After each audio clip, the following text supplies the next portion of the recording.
पुरी विश्व प्रसिद्ध रथयात्रा लगी चलचंचल रथ खड़ा तीन रथ अख निर्माण कार्य शेष होता बेले रथ विभिन्न अंशर निर्माण कार्य सह 5 दंडा चौपट पर काठ सहायता कार्य मुख्य महाराणा तदारखरे संपन्न होता।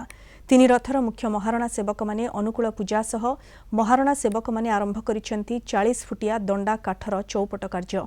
एथिसह बाकी थिबा तीन रथर 4टी लेखाएं 14 नाहाकार चौपट कार्य शेष करिसेंती महाराणा सेवक। शेष होईछि 4 नाहाकार उभय पार्श्वर साल कार्य।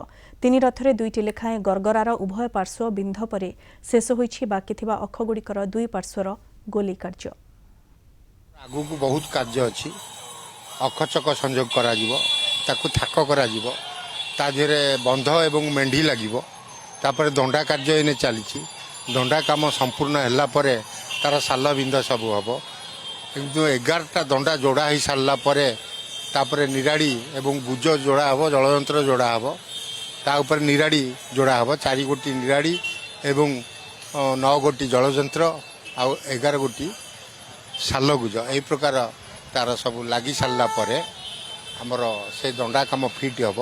बर्तमान दंडा चौपट होची 5 दंडा चौपट होची 5 दंडा चौपट सरला पर तादरे मुहाटा लगी हम आमर से फ्रेम टाक तले खंजा हो तापर आम चक चक अख गलिब चक थाक हम थाक माने चक किए कौ चक कौ पोजिशन रही थाक कहुए से चक अख थाक हो सारा तापर दंडा संपन्न हो जाइए सब गुड़ाक नंबरिंग करी खोलू खोलिकी चक अख पर चढ़ू।